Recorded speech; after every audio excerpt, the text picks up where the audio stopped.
Thank you so much, Laura. That was wonderful as always. We're talking AI, we're talking learning models, we're talking ChatGPT. So we thought we'd ask ChatGPT a question which plagues a lot of people. What are the key aspects or what is the secret mantra for a successful pitch? And I think we have the answer with us. This is what ChatGPT said. We asked, because prompts are very important, I'm a tech startup founder, give me 3 key bullet points for a winning pitch in less than 20 words. So highlight the problem, show unique value, prove scalability. That was the answer. But what do our real life investment gurus and extremely successful business people feel about that? We're going to hear from them. If I could invite onto stage Mr. Sanjay Nayar, founder and chairman of Sorin Advisors, who are one of our key sponsors. Mr. Nayar, if I could welcome you onto stage. Somdutta Singh, founder and CEO of Assiduus Global, and Mr. Prakash, partner of Accel India. Please welcome onto stage. Welcome, all of you. Thank you so much. It's wonderful to have you here with us on day 2 of the Founders and Funders. First, quickly, on a scale of 1 to 10, how much would you rate those 3 points? So, very honestly, being an entrepreneur who also invests, pretty much 0. There are certain things ChatGPT cannot do. So don't just go by that. That's the first step. Yes, so not very impressed, Prashanth? I think it's a subset. So I would say about 4 or 5, yeah. Yeah. Sanjay? Yeah, I agree with Prashanth. I think somewhere 3 or 4. 3 or 4. Yeah. Do you use ChatGPT at all? Have you ever used ChatGPT, Sanjay? No, I don't. That's fine. I'm sure we a lot of people, though I do want to ask the audience honestly how many of them have used it for a pitch. But let's get to the meat of it. What would you say differentiates, Sanjay, a good idea from a great idea? I'm kind of new in the venture investing world, so unlike my 2 colleagues here, for me it's got to be kind of a reality check. Is it a real idea, and will it really scale up into a real business that solves real problems?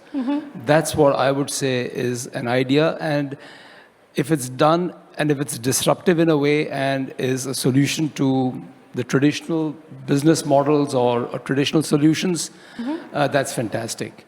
And if it uses technology and is scalable because of that immensely, with great operating leverage, even better. Tom? You know, I'm grateful to Sanjay because he just defined what Assiduus does, right? Why I said a 0 to the ChatGPT, even though I use ChatGPT very judiciously, to train ChatGPT on why Assiduus is better than its competitors, right? It's an amazing tool if you can do it well. But having founded a company and having also like a family business that invests, I'll tell you this, and this is a complete reality check. I'm sitting with the godfathers of investment here. You may talk about the problem, you may talk about the solution, but if it's not long-term, if it's not scalable, and if it's not profitable, you're gonna fail. And I'm not saying that failure is a bad word. It means first attempt in learning. The question is, are you open to that? So when I pitched, and I'm sharing this with a real absolute humility, I've got rejected 37 times when I started first pitching because it was too passionate, right? Then I realized that there were 2 ingredients that was missing in that. Prudence, which is facts, numbers, how it's going to scale, what is long-term, can it work even if I am not there? Is it too founder-dependent, or is it a business that can scale because it has a thesis that is super strong and the moat that is super strong? The first and the third part is the perseverance. You know, we think no is a bad word. I don't think so, Prashanth. Sometimes no just means the next opportunity, the new option. It means something is not right for you. We, as founders, take no too personally. So passion, prudence, and perseverance, those are the 3 key attributes of a winning pitch and a winning business. You know, you've raised a lot of points, and I do want to pick up on some of the stuff you said, especially failure, because I think we're not often taught well how to deal with failure. But Prashanth, I'll let you come in, and then we'll circle back to dealing with failure and rejection. What part do you want me to answer? I mean, whether... No, just what is it that defines, or for you personally, what is the difference between a good idea and a great idea? See, a great idea has, I think, 2 qualities. One, it has to be novel enough, right? Being too early is not great, but an idea whose time has come, right? And that's what great investors are able to do, right? Spot an idea whose time is now. right? So that is one thing that defines. Second part, I think, which is important is what I call as founder product fit. I think not all founders are great for all products and all companies. I think it's very important to see, is this the right founder who can make this idea work, right?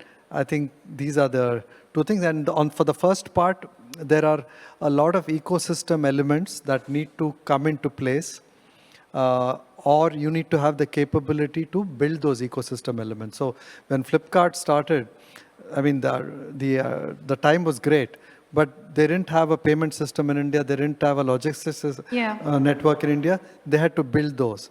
So I think ecosystem, the timeliness of the idea, and the founders fit for that idea. I think those three are important. Founders fit. I think, Som, you talk about this, right? A good visionary doesn't necessarily make a good CEO.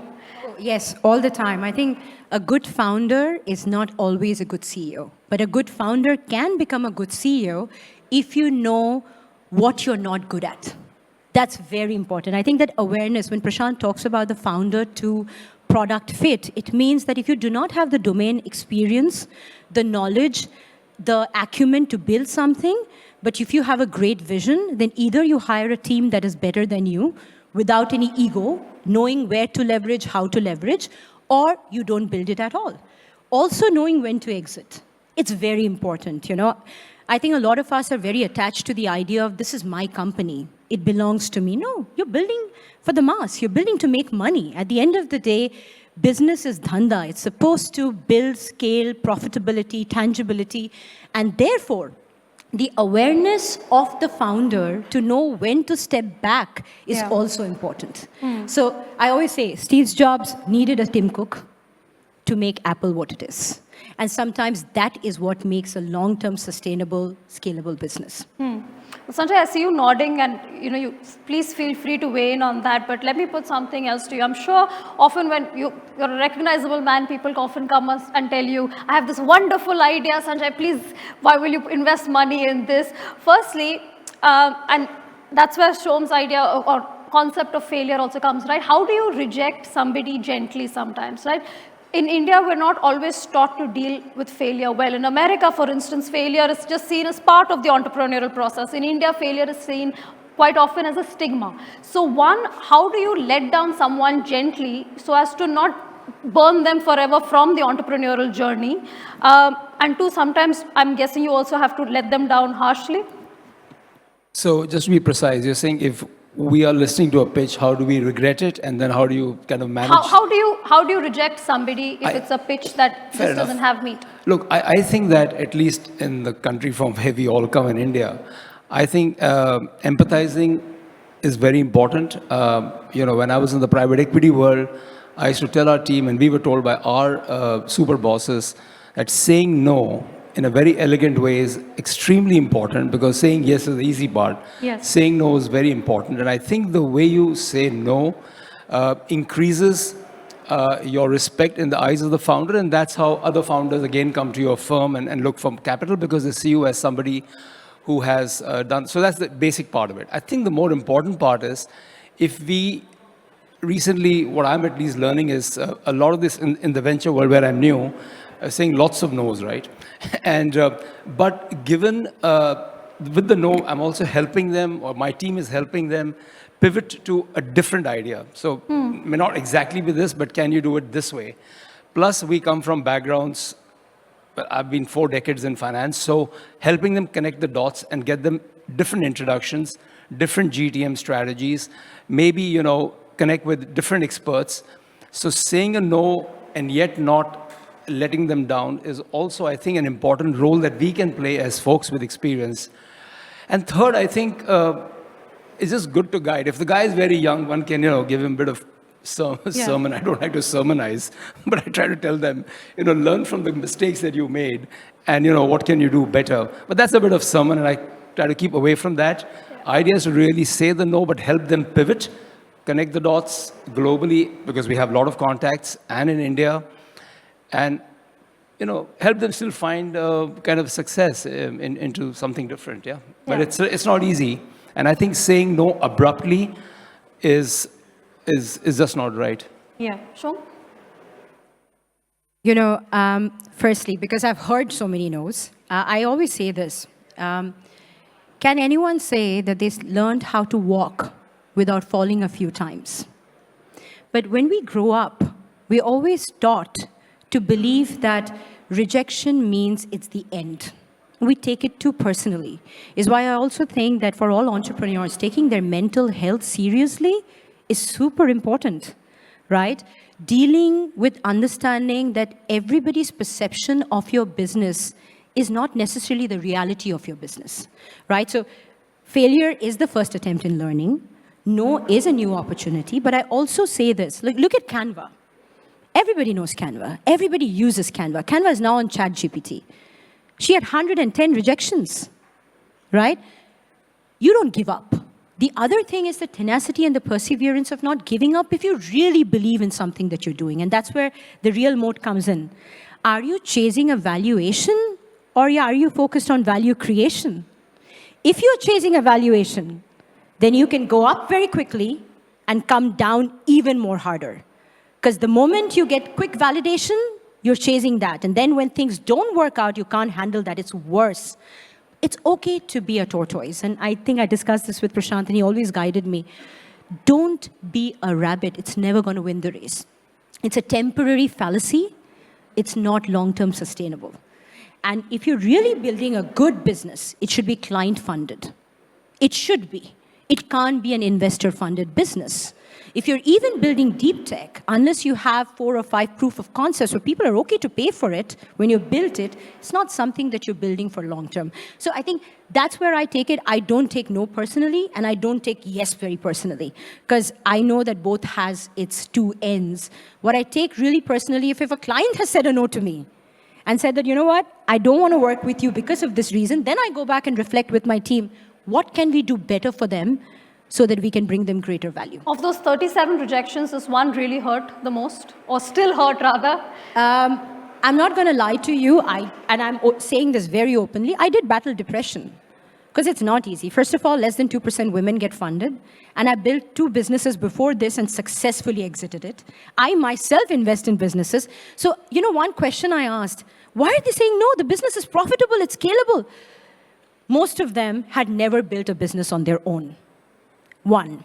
2, that's why you can't take the no personally. And I remember talking to my therapist who said, listen, have these guys really built their businesses? Why are you taking it so personally? Second, you may not fit into their thesis. They may come back later. Why? It's no is not permanent, yes is not permanent. And one of them actually came back later, who's a part of our journey now. When he heard from another client who invested in us and said, part of their book, from their book balance, he said, you know what? Are you kidding me? You're not a part of this journey. And they came back and at a higher valuation. So see, neither no is permanent, not yes is always the end, right? Yes, Prashanth. Yeah, see, for us at Accel, I think we look at this as the most important thing for the entrepreneur, right? Meeting with us. For us, it's like 1 of 10 meetings, but for the entrepreneur, it is the meeting. Yeah. So it's about how prepared can you be for that meeting, and the onus is on you.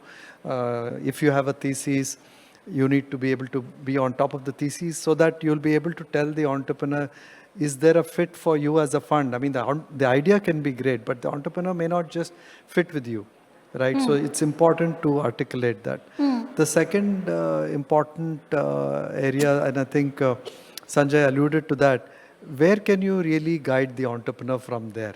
And in many a time, it's all about them not knowing what metrics do they need to build up before they actually get the investor to believe, whether it is, the early customer traction, the repeat with the customer, and there could be, and for every business it's different.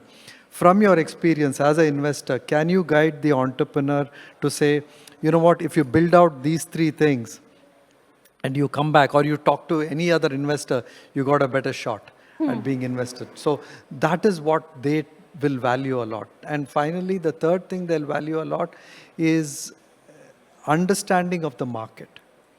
See, of course, been in the market for 1-2 years. And hopefully, it's not an entrepreneur who's just, the entrepreneurs who are the worst in terms of pitching are who got the idea last month and think that they know that space better than anybody else, right? But the real entrepreneurs who spend a year to go deep, soak themselves, and if you are able to actually help them understand the market they are in slightly more deeper, then you have really added to them, and they will remember that, and they will say, you know what, this meeting really mattered for me. I mean, I didn't get money from this fund, but it was the most useful meeting, and you need to have that takeaway from the meeting. The onus is on us for that. Yeah, I see both of you nodding along very... sorry, Sanjay, I thought you wanted to come into that. Okay. No, so let me ask you, we are talking about the anatomy of a winning pitch, right? So when an entrepreneur comes to you, what would you say are the absolute no-nos? We always talk about, you've mentioned a lot of things you want. What are the 3 things you don't want at all? At least again, in my recent experience, I think sometimes the arrogance comes through quite easily in a discussion. So again, if he's a well-trained presenter, he won't let it through. But if you're experienced enough, you can make out where the arrogance comes through the pitch or the discussion. At least in our fund, I do at least 2 meetings with the founder. The team runs the rest of it. But you try to get a sense, is this a person who will listen to you, or just like listen from here and take out from there? That's one. Second is, will he be able to pivot at every point there's a bit of a failure? And third, is he able to, does he hire people that just look like him and talk like him, or does he hire diverse people? And I think these 3-4 things come out quite easily in the discussion. So I think one is that somebody who gives you a sense of arrogance, doesn't listen, it's, everyone should look like me. I think that's a big no for me, at least. Because then it shows up somewhere in the future. Hopefully he succeeds. I think the second thing is that, if you ask them a few questions and you get a sense, they're not, this is a difficult one, but you got to figure out, are they creative? Can they think laterally? And in a way, ask for help as well. A lot of them just say, look, I know what I'm doing. They're asking you for the funds, but that... So I think all of this basically weaves into a sense of hubris and arrogance, and it's tough to assess, to be honest here. And the last one is when someone just says, I'm at an ARR of $500,000 and I'm going to get to $1 billion tomorrow or in 3 years, and therefore the valuation should be this. I think just completely puts me off, because I think Som said earlier, they've got to have some sense of reality of what can get scaled up. When do you exit? Everybody wants to be a unicorn. You don't have to be a unicorn, by the way. If you're 30 million today and someone gives me 300, I'm done here. So I think those things sort of, I try to assess those, frankly, yeah. Yes, Som. I think Sanjay summarized it so beautifully. I think one thing which entrepreneurs, and I think it comes from a place of emotion, is why checking on your emotions is very, very important. Humility is what builds good business. Why I've always idolized Mr. Tata and his way of thinking is you take everyone along, which means you are aware of what you're not good at. You're constantly learning. And I've shared this with Prashanth, and a lot of people know, I have never built a company as big as Assiduus. When it started growing significantly, especially because there was one of our competitors went out of business, CloudTel, and we didn't know how to handle it. 0 to 10 and a 10 to 100 is a very different thing. And every company that I built have exited at a certain scale. I was scared. I'm like, maybe I'm not the right CEO. And I remember one of my mentors who I look up to, and this is Abhishek Lakshminarayanan, who was the ex-chairman of CloudTel. He sat me down and he said, this is real. This is happening, which means you need to go back and unlearn a few things so that you can learn how to run this better. So I went back to study again, and I went back to Harvard. There's a program called OPM. I joined it, and I was surrounded by people who have built and exited businesses, who come from huge legendary families. Like I was with the Yamamoto family. One of the Sions was a part of my class. And guess what her problem was? They have a 330-year-old legacy. She's trying to find what to do. She has so much money, she doesn't know what to do with it. So everybody's problem is a problem. So sometimes unlearning is what makes a great, great CEO, right? Because your thought process has to change. You have to understand the operational metrics very well. You need to have KPIs for yourself. And you need to be open to, and both these legendary people who are sitting next to me, I've always got guidance from both of them. Like I'm saying that if you're open, it's not necessarily money that you need. Sometimes the guidance, sometimes the mentorship is so much more valuable, right? And they can open doors. They can give you clients. They can give you access to things that will bring capital in an indirect way, which is more sustainable and scalable. So these are very, very important attributes if you really want to build a legendary business. Yeah. Awareness, acceptance, and then being able to work on yourself. Prashanth, I'll give you the final word. I know you are in a bit of a rush. You have warned me, so I'll give you the final word. So, little bit of nuance there on being arrogant, and so you'll have to read that a bit, right? Some entrepreneurs come through very firm, determined, sure about their idea and product, and in that pitch, we shouldn't as investors overread that as arrogance, right? So we might miss a great entrepreneur. So I've done both things, right? So I'm just kind of, I felt somebody is very arrogant, but actually the person was really being so sure and passionate and firm. Confident in their idea. Just being confident. Yeah. So we need to kind of, double click on that a little bit. The second most important thing in a pitch, when I've seen, and I'll give the example of Harsha, Swiggy, when he came to us. So his big, the great entrepreneurs and founders are able to get to the central idea and that one thing that will give you the right to win, right? So in those days, of course, food delivery in India was not very common. So everybody was, okay, delivery, right? Okay, you'll get food delivered, great. But he had this one idea that people don't mind what the quality of the food is. They only care about how quickly the food comes to me. It's okay if the food is like 70%, 60%, but can I get it in 20 minutes? If the best food after an hour is no good, I'm like done, right? So that whole idea of, he called it the hunger savior thing, right? That Swiggy wanted to be the hunger savior. So, and that was that played out so well. And I think as investors, we need to see if that entrepreneur has that one unique right to win and is able to articulate that in the pitch very well. Because you can make hundreds of slides, but can you get to that one thing that will make you feel? And I can give you multiple examples. So the best pitches I've seen are very, very short, very, very small, because that's how simple and beautiful the idea is. It has to be an elevator pitch. I hope all of you have been taking notes because we've got some great insights from these three hugely successful people, and I'm sure we can all benefit from that. We're completely out of time, but thank you all so much for being here, for being part of Founders and Funders Forum and IGF Middle East. Thank you so much. Thank you for having us.